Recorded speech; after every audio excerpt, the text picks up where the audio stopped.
اللہ کے نام سے شروع جو سب پر مہربان ہے، بہت مہربان ہے۔ اس مختصر وقت میں جو تکمیل قرآن مجید کے سلسلہ میں پروگرام منعقد ہوا ہے، مختصر سے گفتگو ہوگی۔ آپ سب جانتے ہیں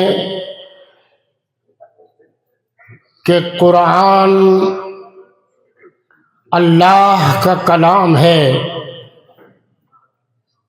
یہ خالق کا کلام ہے، مخلوق کا نہیں۔ یہ وہ سچی کتاب ہے، یہ کتاب مبین ہے، یہ کتاب حق ہے، یہ کتاب لا ریب فیہ ہے، یہ کلام اللہ ہے، یہ کتاب اللہ ہے، جو دنیا کی کامیابی کی بھی ضمانت دیتا ہے اللہ کا قرآن، اور آخرت کی کامیابی کی بھی۔ میں نے آپ کی توجہ اس طرف مبذول کرانی ہے کہ اللہ کے حکم سے جبریل امین علیہ السلام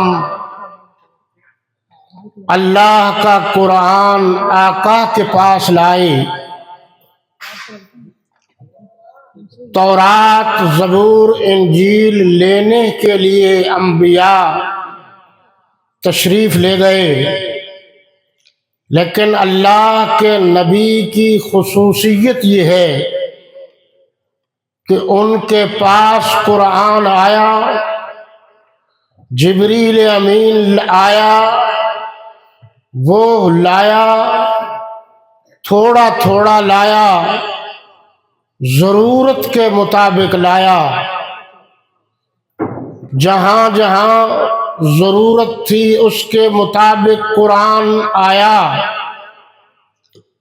اور آپ جانتے ہیں کہ 23 برس میں یہ قرآن مکمل ہوا، جس کا آغاز بھی رمضان شریف سے ہوا۔ یہ قرآن جب آ گیا تو اللہ کے نبی نے صحابہ کرام رضوان اللہ تعالی علیہم اجمعین کو حکم دیا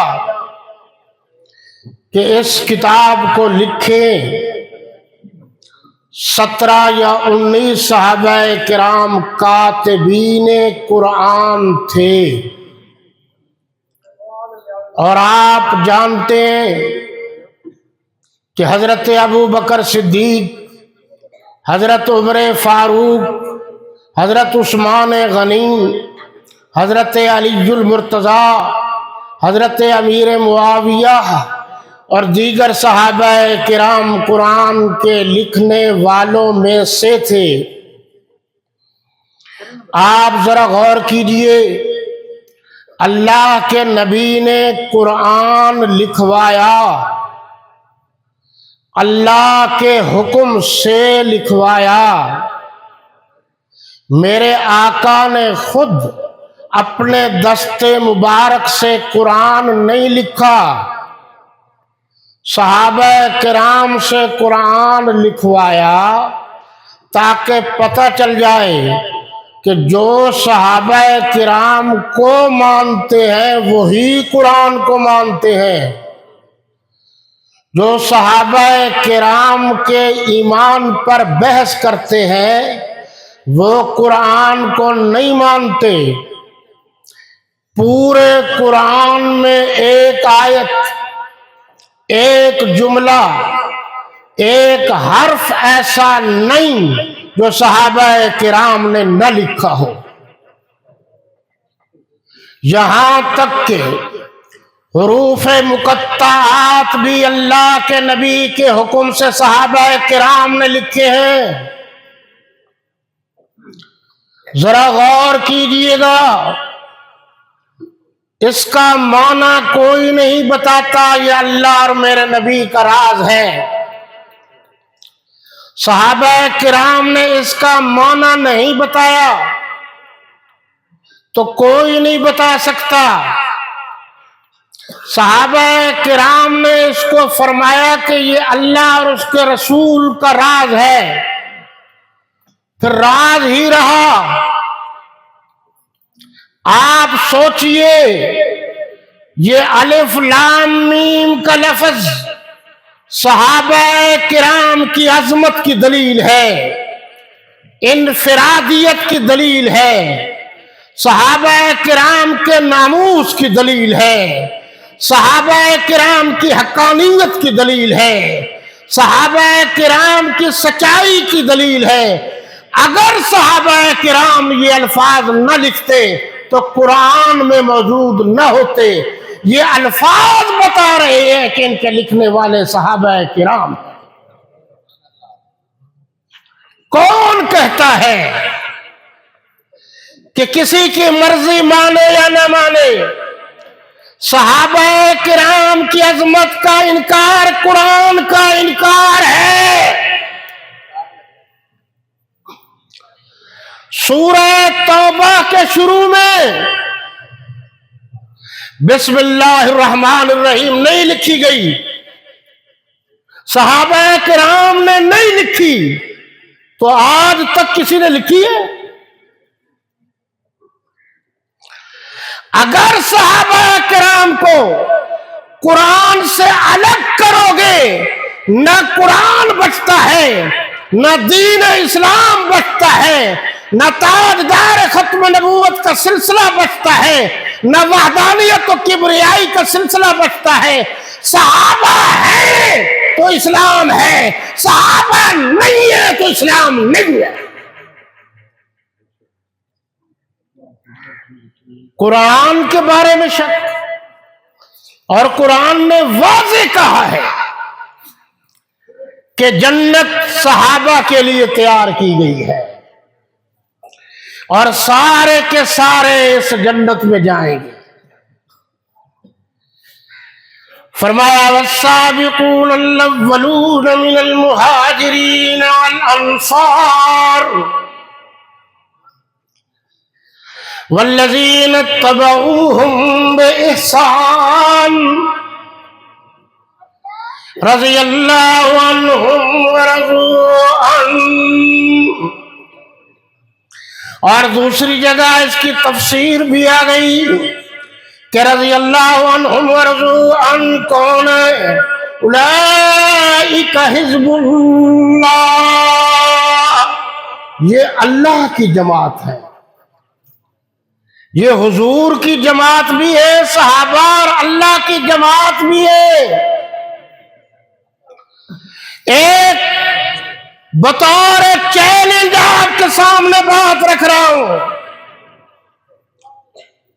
کہ جب سے قرآن اترا ہے آج تک کوئی ماکلال قرآن میں تغیر و تبدل نہ کر سکا ہے، نہ کر سکتا ہے، جو اس بات کی دلیل ہے کہ قرآن کے لکھنے والے اتنے مخلص تھے کہ قیامت تک قرآن میں کوئی تبدیلی نہیں کر سکتا. جو قرآن میں تبدیلی کا سوچے گا وہ خود تبدیل ہو جائے گا. قرآن کا انکار کرنے والے صحابہ کا انکار کرنے والے ہیں، اور میں ڈھکی چھپی بات کا قائل نہیں ہوں. جو صحابہ کرام کے ایمان پر شک کرتے ہیں، ان پر تنقید کرتے ہیں، ان کی تنقیص کرتے ہیں، ان کی تضحیق کرتے ہیں، ان کی تکفیر کرتے ہیں، قرآن پڑھنے سے یہ محسوس ہوتا ہے لِیَغِیظَ بِهِمُ الْکُفَّارُ، ان سے بڑھ کر کائنات میں اور کوئی کافر بھی نہیں ہے۔ کب تک باتوں کو چھپاؤ گے؟ جب قرآن نے کہا کُلًّا وعد اللہ الحسنی، سورہ حدید کی آیت نمبر 10 میں اللہ نے سب سے بھلائی کا وعدہ کر دیا ہے۔ تو میرے مسلمان بھائیوں، لہم مغفرہ واجر عظیم، لہم ان سب کے لیے مغفرت ہے، اجر عظیم ہے۔ قرآن نے رضو عن کہا ہے، قرآن نے اولئک هم المؤمنون حقا کہا ہے، قرآن نے اولئک هم الفائزون کہا ہے، قرآن نے اولئک هم الراشدون کہا ہے، قرآن نے اولئک هم المفلحون کہا ہے۔ میرے نبی نے فرمایا ہے الصدیق فی الجنہ والعمر فی الجنہ والعثمان فی الجنہ والعلی فی الجنہ۔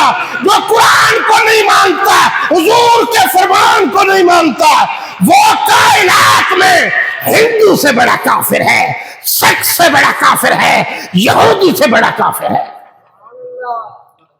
میرے مسلمانوں، قرآن کا انکار، قرآن کے لکھنے والوں کا انکار، یہ سچائی کی دلیل ہے کہ آج بھی قرآن کے حافظ پیدا ہو رہے ہیں، اور اللہ کے فضل و کرم سے وہی قرآن کے حافظ ہیں جو صحابہ کرام کا احترام کرتے ہیں۔ جو صحابہ کرام کا احترام نہیں کرتے، نہ ان میں پہلے کوئی قرآن کا حافظ تھا نہ اب ہے، یقین نہیں آتا تو رمضان المبارک آ رہا ہے، چیک کر لینا تراویح کون پڑھا رہا ہے، قرآن کا شبینہ کون کر رہا ہے، حافظ قرآن کون ہے۔